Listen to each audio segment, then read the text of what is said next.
Assalamualaikum warahmatullahi wabarakatuh. Al-Fatihah. A'udzu billahi minasyaitonir rajim. Bismillahirrahmanirrahim. Alhamdulillahi rabbil alamin. Ar-Rahmanir-Rahim.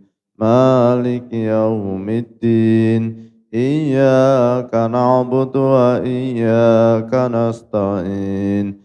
Ihdinas siratal mustaqim. Siratal ladzina an'amta 'alaihim ghairil maghdubi 'alaihim waladdallin. Amin. Bismillahirrahmanirrahim.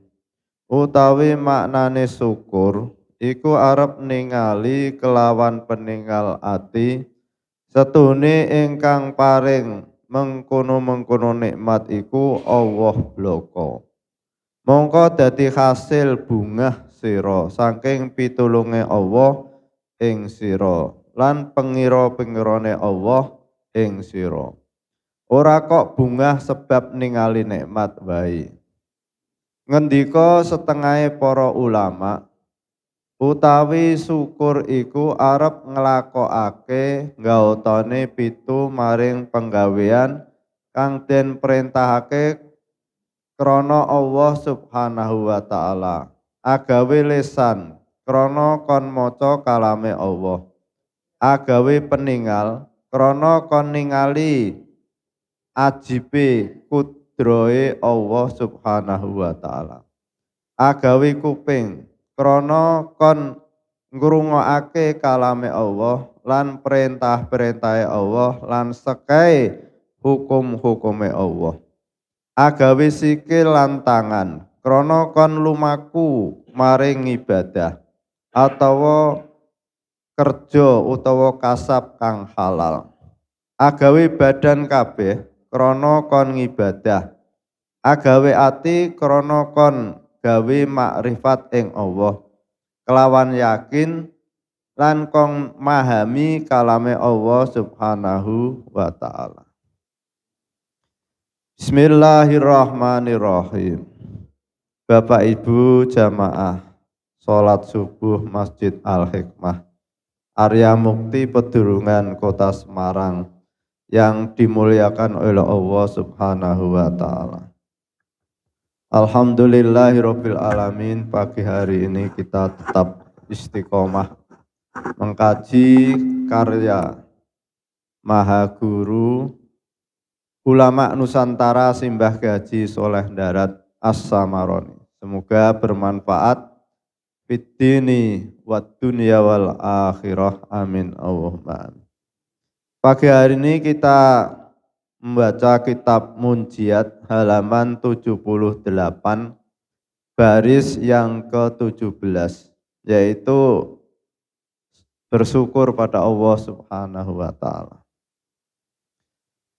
Jadi apa yang harus kita lakukan agar kita termasuk orang-orang yang mensyukuri nikmat Allah Subhanahu wa taala?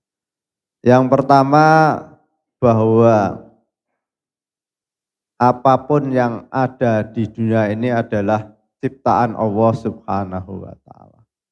Adanya langit, adanya bumi, apapun yang ada di dalamnya, adanya buah-buahan, adanya sayuran, adanya hewan, adanya ikan, itu adalah ciptaan dari Allah Subhanahu wa taala. Karena yang menciptakan Allah Subhanahu wa taala, maka konsekuensinya adalah itu milik Allah Subhanahu wa taala. Kekuasaan Allah itu penuh. Jadi termasuk diri kita ini adalah milik Allah Subhanahu wa taala. Karena dulunya kita tidak ada, lalu diadakan oleh Allah Subhanahu wa taala. Bukan keinginan kita. Adanya kita di dunia ini bukan keinginan kita. Adalah Allah yang menciptakan diri kita, Allah yang menghidupkan diri kita. Lalu tugas kita apa? Yang jelas bahwa kita diciptakan oleh Allah Subhanahu wa taala adalah untuk mengabdi pada Allah Subhanahu wa taala. Wa ma khalaqtul jinna wal insa illa liya'budun. Lalu karena kita diciptakan oleh Allah Subhanahu wa taala dan diperintahkan untuk beribadah kepada Allah Subhanahu wa taala. Allah memberikan lisan kita. Lisan yang Allah berikan pada kita sehingga kita bisa berkata-kata. Kita bisa berkomunikasi. Ini adalah pemberian dari Allah Subhanahu wa taala. Allah memerintahkan agar lisan ini digunakan untuk membaca kalam-kalam Allah Subhanahu wa taala. Maka kita harus berusaha untuk bisa membaca Al-Qur'an karena kalam Allah itu Al-Qur'an itu. Dan lisan Allah ciptakan, Allah berikan pada kita agar lisan itu bisa digunakan untuk membaca Al-Qur'an. Ya, adanya taman kawak-kawak ini dalam rangka melaksanakan, mensyukuri lisan yang Allah berikan pada kita agar lisan itu digunakan untuk membaca Al-Qur'an. Di samping membaca Al-Qur'an, Allah memerintahkan agar lisan ini digunakan untuk menyenangkan orang lain, untuk menggembirakan orang lain. Jangan sampai lisan ini kita gunakan untuk menyakiti orang lain. Maka ketika lisan ini kita gunakan untuk membaca Al-Qur'an, untuk menyenangkan orang lain, maka itulah kita berarti mensyukuri nikmat lisan yang Allah berikan pada kita. Dan ketika kita gunakan lisan itu untuk menyakiti orang lain, maka kita termasuk orang yang mengkufuri nikmat lisan yang Allah berikan pada kita. Lalu yang kedua, Allah menciptakan mata. Mata ini merupakan nikmat yang paling besar bagi kita. Berapa banyak orang yang tidak diberi mata oleh Allah Subhanahu wa taala, sehingga tidak bisa membedakan antara orang cantik dan orang yang tidak cantik. Tidak bisa membedakan antara terang dan gelap. Tidak bisa melihat keindahan dunia ini. Alhamdulillah kita semua ini diberi mata oleh Allah Subhanahu wa taala. Lalu mata ini oleh Allah diperintahkan agar digunakan untuk bisa melihat kekuasaan Allah Subhanahu wa taala. Kita lihat adanya gunung, kita lihat adanya pohon-pohon yang besar, kita lihat adanya lautan, kita lihat adanya bintang-bintang yang begitu indah di langit. Semuanya itu dengan mata itu kita melihat dan kita sadar betapa besar kekuasaan Allah Subhanahu wa taala.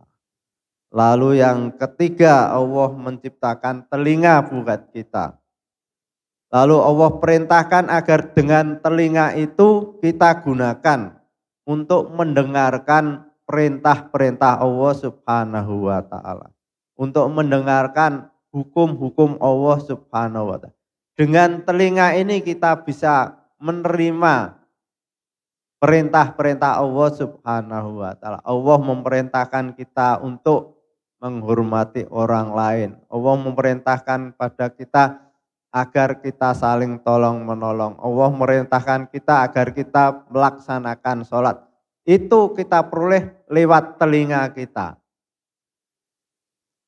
Lalu ketika telinga itu kita gunakan untuk mendengarkan hal-hal yang dilarang oleh Allah Subhanahu wa taala, mendengarkan orang ngerasani, mendengarkan orang marah-marah, mendengarkan orang mencaci maki, mendengarkan orang menghina orang. itu semuanya adalah termasuk mengkufuri nikmat Allah Subhanahu wa taala. Jadi Allah melarang kita untuk mendengarkan orang marah, untuk mendengarkan orang menghina orang, untuk menghinakan menghujat orang.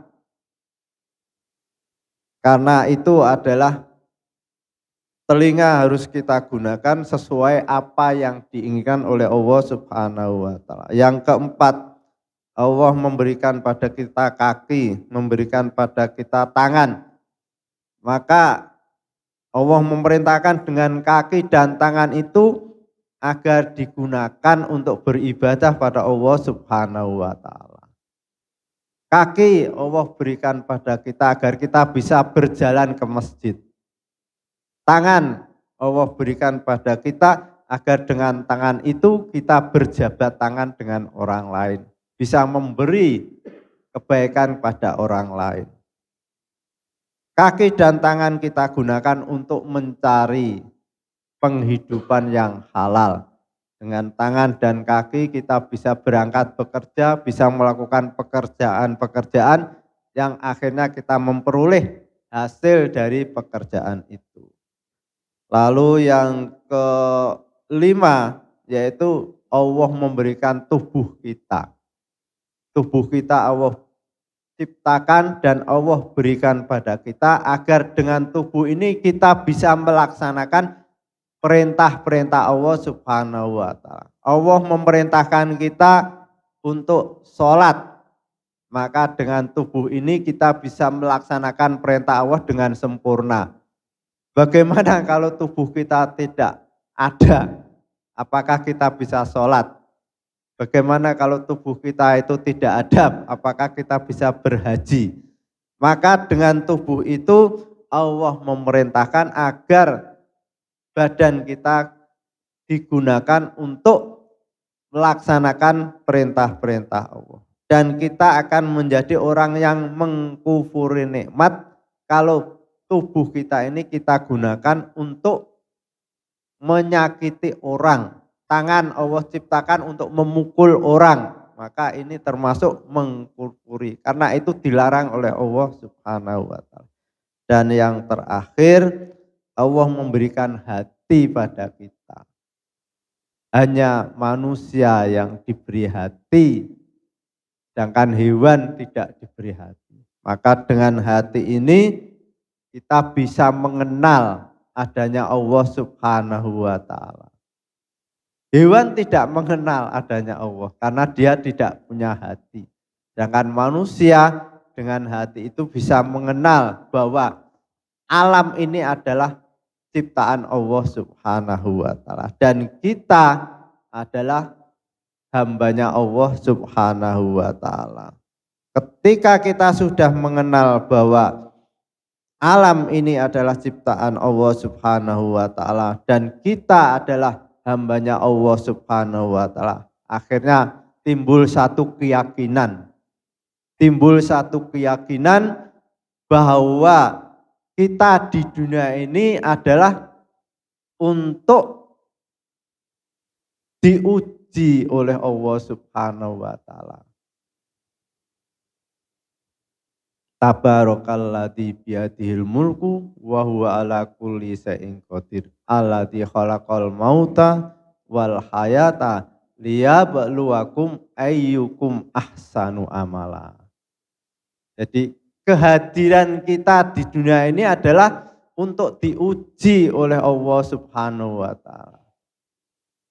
Diuji dengan kekurangan, diuji dengan kelebihan. Ketika kita diuji dengan sakit, maka Allah akan melihat sejauh mana penerimaan diri kita itu ketika kita sakit. Dan ketika Allah memberikan kesehatan, maka apa yang diterima oleh diri kita ketika kita sehat? Apakah kesehatan itu bisa menambah ketaatan kita pada Allah Subhanahu wa taala atau justru dengan kesehatan itu kita justru banyak maksiat kepada Allah Subhanahu wa taala. Dan ketika kita sakit, apakah kita itu justru dekat dengan Allah atau justru jauh dengan Allah? Ini adalah ujian. Ketika orang miskin itu pun diuji, apakah dengan kemiskinan itu bisa menerima enggak bahwa ini adalah pemberian dari Allah Subhanahu wa taala. Dan ketika orang itu kaya, apakah dia justru dengan kekayaannya itu menambah ketaatan atau justru sebaliknya, dengan kekayaan itu justru memanfaatkan kekayaan itu untuk berbuat maksiat pada Allah Subhanahu wa taala. Kaya dan miskin ujian. Sakit dan sehat ujian. Lapang dan sempit ujian. Negara perang dan negara damai juga ujian. Jadi kembali lagi pada liyab luwakum ayyukum ahsanu amala. Al-Fatihah. A'udzu billahi minasyaitonir rajim. Bismillahirrahmanirrahim. Alhamdulillahirabbil alamin. Arrahmanir rahim. Maliki yaumiddin. Iyyaka na'budu wa iyyaka nasta'in. Ihdinas siratal mustaqim. Siratal ladzina an'amta 'alaihim ghairil maghdubi 'alaihim waladdallin. Amin. Assalamualaikum warahmatullahi wabarakatuh. Wonten pertanyaan? Menami mboten wonten, saya minta maaf kepada jamaah semua karena Mas Dewi mungkin pulang tadi malam antar anaknya. Jadi knop speaker ini lupa dihidupkan apa tidak kita nggak tahu. Tapi kita juga nggak ngerti, biasanya juga nggak pernah ngudik-ngudik. Bisa jadi knopnya putus. Jadi kadang kita mengalami sesuatu yang tidak enak ini, kita gelo, gitu Pak Haji. Kita mungkin bisa marah, kita bisa memaki, ini marbot seperti ini, padahal kita belum tahu masalahnya seperti apa. Jadi ini sabar untuk tidak melakukan sesuatu perbuatan yang jelek, jadi kita belum tahu. Untung masih ada speaker, jadi masih kita bisa untuk ngaji. Jadi mungkin solusinya karena yang rawuh itu pertama Pak Santo sama Pak Narto, mungkin besok kita titipi kunci ruang ini untuk bisa ngecek ini dihidupkan apa dimatikan. Jadi kadang-kadang kita itu dia sudah melakukan perbuatan baik, kemudian hanya satu kesalahan kita sudah tidak enak, kita sudah tidak merasa gelo. Jadi ini semua adalah ujian seperti yang disampaikan Pak Haji Farudin. Semua kita belajar bagaimana mengatasi hal-hal yang tidak enak dengan sabar, dengan ya mungkin ada ini, mungkin kebaikannya seperti ini. Jadi saya minta maaf kepada jamaah, tadi tidak ada tarhim, tidak ada adzan yang keluar, tapi masih ada, untung ada speaker. Semoga kita semua dijauhi dari hal yang tidak baik. Terima kasih. Assalamualaikum warahmatullahi wabarakatuh. Bapak Ibu yang saya hormati, marilah kita tutup taklim pagi hari dengan bacaan hamdalah bersama-sama. Alhamdulillahirabbil alamin. Wassalamualaikum warahmatullahi wabarakatuh.